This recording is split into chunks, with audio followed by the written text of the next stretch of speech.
적도에 뿌려놓은 진주알처럼 하나님의 소중한 대한 사람들, 하나님 주인 되는 교회 세우자. 하늘 뜻 모아 세운 소망 공동체.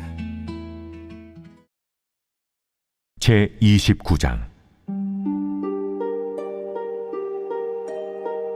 선지자 예레미야가 예루살렘에서 이 같은 편지를 느부갓네살이 예루살렘에서 바벨론으로 끌고 간 포로 중 남아있는 장로들과 제사장들과 선지자들과 모든 백성에게 보냈는데, 그때는 여고니아 왕과 왕후와 궁중 내시들과 유다와 예루살렘의 고관들과 기능공과 토공들이 예루살렘에서 떠난 후라.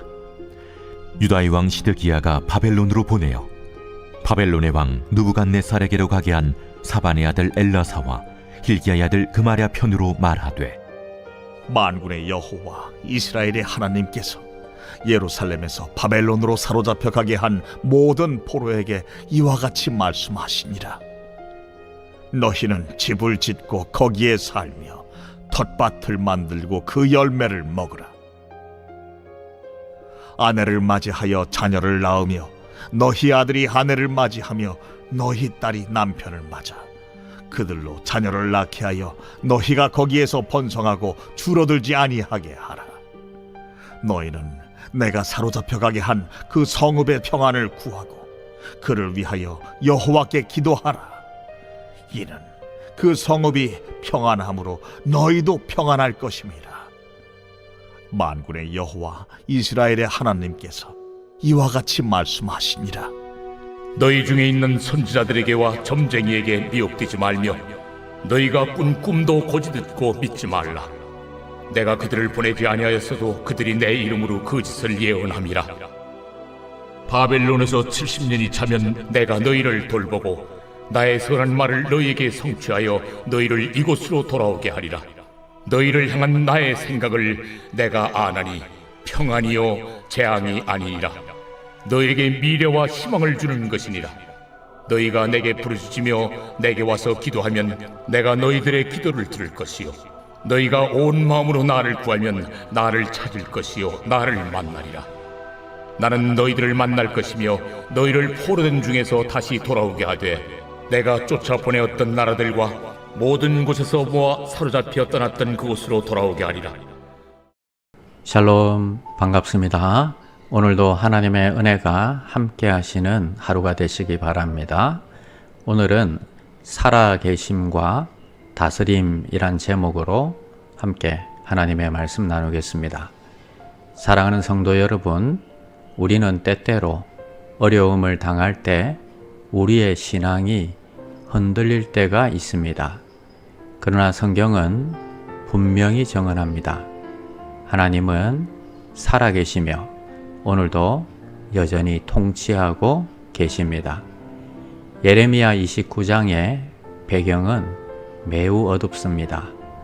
이스라엘은 우상 숭배로 인해 하나님의 보호를 잃어버렸고 바벨론에 의해 성전은 무너지고 예루살렘은 폐허가 되었으며 백성은 포로로 끌려가 희망이 완전히 끊어진 상태에 있었습니다. 바로 그때 하나님께서 하신 일은 예레미야를 통해 회복의 말씀을 보내신 것입니다. 10절에서 하나님은 이렇게 말씀하십니다.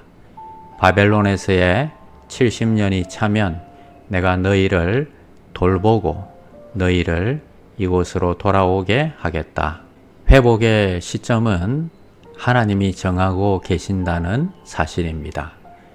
포로 생활은 우연이 아니고 회복 또한 우연이 아닙니다. 하나님은 시간을 포함하여 역사를 다스리는 분이십니다. 그리고 이어지는 11절에서 너희를 향한 나의 생각은 재앙이 아니라 평안이요 너희에게 소망과 미래를 주려는 것이다.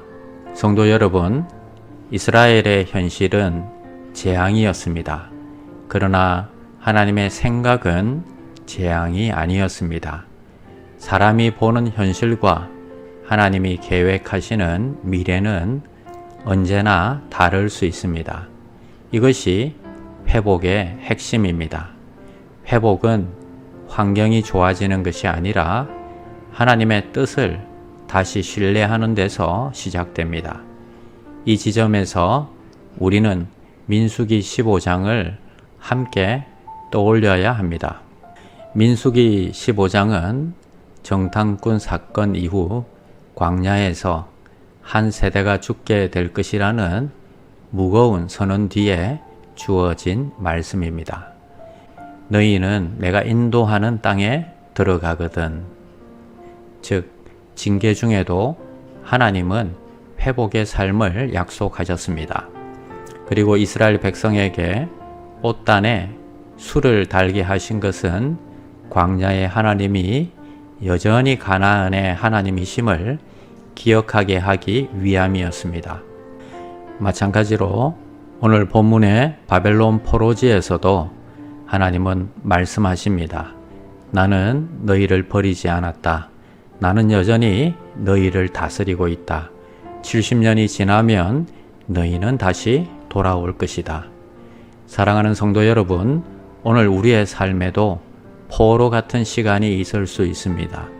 기도해도 즉시 응답이 없고 상황은 쉽게 바뀌지 않을 수 있습니다. 그러나 이것만은 분명히 붙들어야 합니다. 그분의 생각은 언제나 회복을 향해 있습니다. 너희가 진심으로 나를 찾으면 내가 너희를 만나 주겠다. 성도 여러분, 문제와 상황으로 먼저 판단하지 마시기 바랍니다. 살아계셔서 다스리시는 하나님께 뜻을 물으시길 바랍니다. 그 하나님은 오늘도 우리에게 소망과 미래를 준비해 주십니다. 질문의 힘 살펴보겠습니다. 두 번째, 하나님께서 그분의 백성이 번영하기를 원한다고 하신 말씀은 무엇을 의미합니까? 그가 의미하지 않는 것은 무엇입니까? 하나님이 말씀하신 번영은 너희를 향한 내 생각은 평안이요 재앙이 아니라고 하십니다. 즉각적인 성공이나 물질적 풍요만을 의미하지 않습니다. 고난이 없고 실패가 없고 문제없는 삶을 약속하신 것도 아닙니다. 성경이 말하는 번영은 하나님과의 관계가 바르게 세워지고 그분의 뜻 안에서 소망과 미래를 향해 가는 삶을 의미합니다. 따라서 하나님은 주 안에 평안을 약속하셨지만 쉬운 삶을 약속하신 것은 아닙니다. 번영은 환경의 변화보다 하나님이 함께 하심을 의미합니다. 기도하겠습니다. 하나님 아버지 감사합니다. 우리의 눈앞의 상황이 아니라 지금도 살아계셔서 다스리시는 주님을 신뢰하게 하여 주시옵소서. 훈련의 시간 속에서도 주님의 생각이 평안과 소망을 향해 있음을 믿게 하시고 전심으로 주님을 찾을 때 반드시 회복으로 인도하실 하나님을 바라보게 하여 주시옵소서. 예수님의 이름으로 기도드립니다. 아멘. 나는 죽었습니다. 제가 주인이 아니고 예수님이 저의 주인이십니다. 예수님은 십자가에서 죽으시고 부활하셨습니다. 부활하신 예수님을 가슴으로 만나서 따라가며 간증합니다. 사랑하는 가족과 함께 영광스러운 승리를 노래합니다.